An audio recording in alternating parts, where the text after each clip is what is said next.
Well,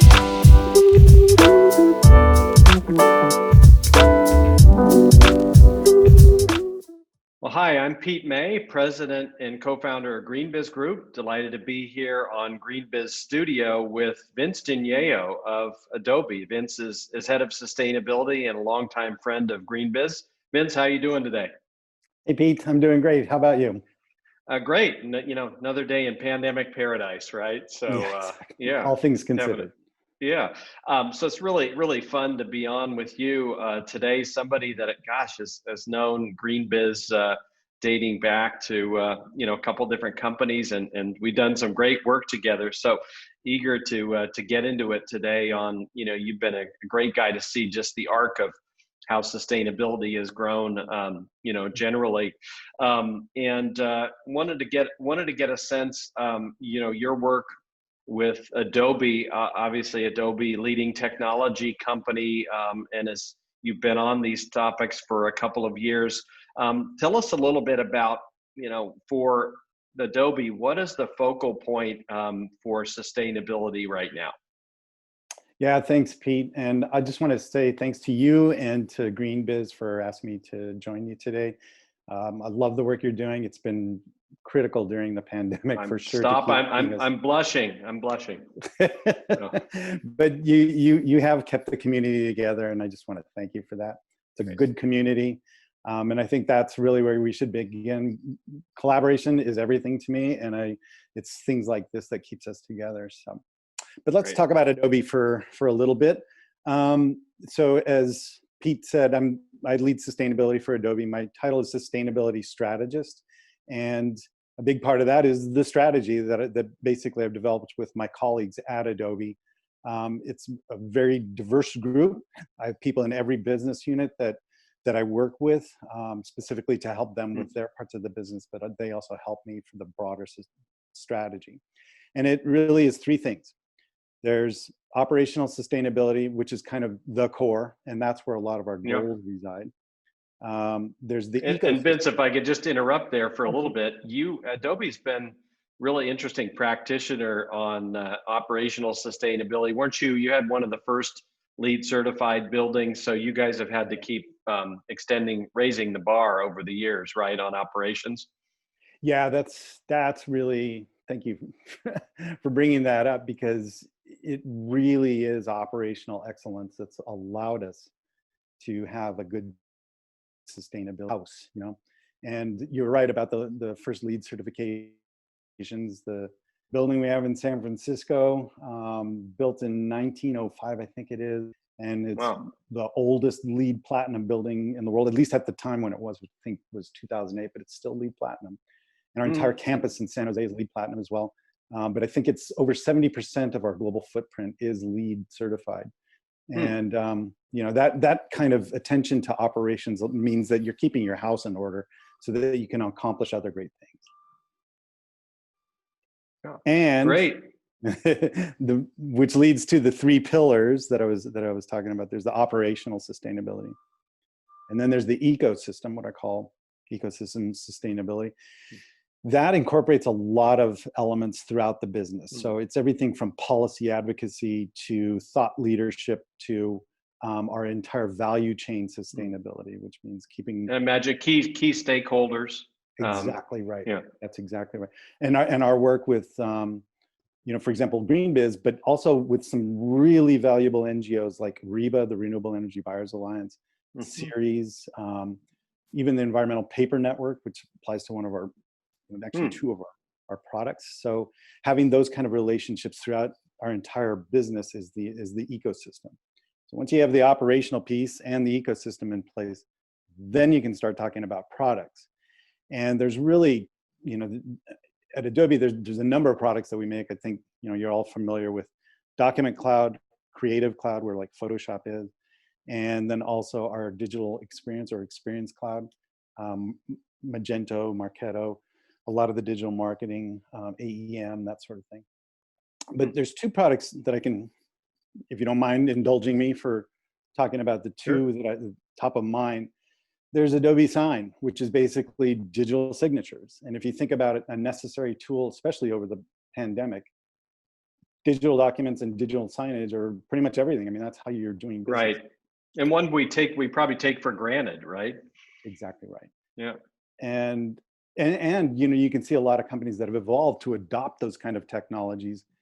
Subsequently, they're spending less on paper. There's less waste, but they're able to do things remotely. And I think that's been, as I said, critical, particularly in 2020, where you've had to make some adjustments to your business processes, and this is what it is. But it also has a great environmental story, which is, you don't buy paper, you don't have to waste anything. It's easy to measure. We have a resource saver calculator on our website, and check it out. But yeah, I think there's a really good environmental story there. And if you look at what it can do to businesses like financial services or for healthcare, it's massive, the amount of digital transformation that can be done with a product like that. Yeah. The other product. Great. And Pete, you and I have talked about this before, but Adobe has some really cool tools. Inside the Creative Cloud, there's Photoshop and Lightroom and InDesign and all these other sort of great products, but ones that people don't know that much about are 3D. And 3D can allow you to do virtual design, which means that you don't need to ship plastic and paper and junk from wherever and all the emissions that go along with it, and then bring it in-house and then try a bunch of different prototypes, and most of it goes to waste. This is for digital prototyping. So basically you can do it using our Substance 3D library, and you can pick whatever materials you want, and they look very realistic. They are realistic. And you do a digital prototype. And the thing about this is that you can do it in a way that is designed for circularity. So in other words, if you're not wasting it up front, why on earth would you waste it, throughout the product life cycle? And I think this is really, key, because you're more apt to pick really good reusable, recyclable materials, doing it this way than you would be just by using, maybe even archaic or, old processes that were designed for linear economies. So no, that's a tremendous evolution. And can you tell us maybe with an example? Is there an example of this use? And also, I think sometimes people think of this technology and we think, well, that's great, but it's coming, it's over the horizon. But can you give us an example and how quickly companies and your customers are using these products versus just something that will come at some point? Yeah, it's a great question. So first of all, a good example would be Ben & Jerry's. A Ben & Jerry's container. I mean, when you look at it online, it looks real. It's digital, and the entire design and photo shoot was digital. And subsequently, Unilever and Ben & Jerry's are saving a lot of materials by doing this sort of thing. And not even talking about any emissions from it. I mean, the emissions that come from a digital design like that are being sent through data centers, which we have the goal to run on 100% true renewable energy, not offset, but true renewable energy. So the exact impact or carbon footprint of these products being used, we're pushing towards true zero, not net zero, but true zero, so that our customers are using a product they can feel really good about. Yeah, and that's really great too, because sometimes you think of digital tools and their impact just in a digital to digital world, but you're talking about digital tools that can help. I imagine companies and sectors of all different types have an impact on the material world. Yeah, that's exactly right. And it can be from a small, medium business to a huge enterprise that, the less you're wasting, the more you're saving. And, again, I think looking at who your supplier is and what the impact of that product that they're supplying to you is critical. That's part of our ecosystem. It's part of our, raised ambition science-based targets, where we want 55% of our suppliers by spend to set science-based targets by 2025. If we all did that sort of thing. Yeah. Our impact. That's great.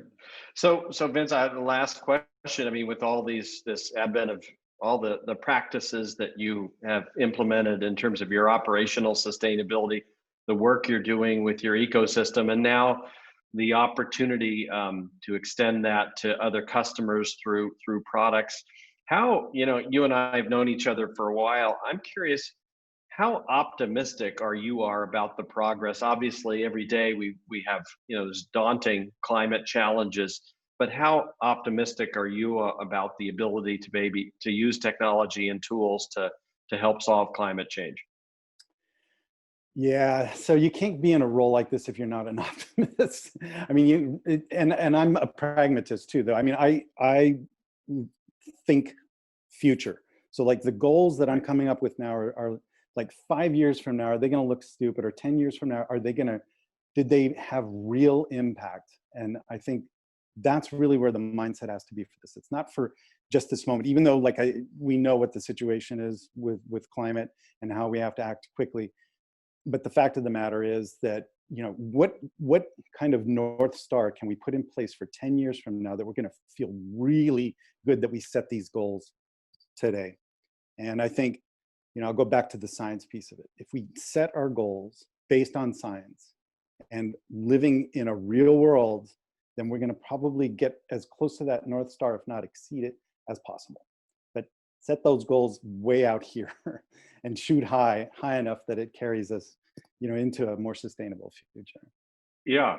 Well, that's great. It kind of reminds me of the Amory Lovins. I think he had an expression, something like applied hope, where, you're hopeful about the future, but you're really grounded in thinking of technology and tools and how that can improve things. So, Vince Digneo from Adobe, it's always great to chat with you and hear about what's latest in sustainability. Thanks for joining us on Green Biz Studio today.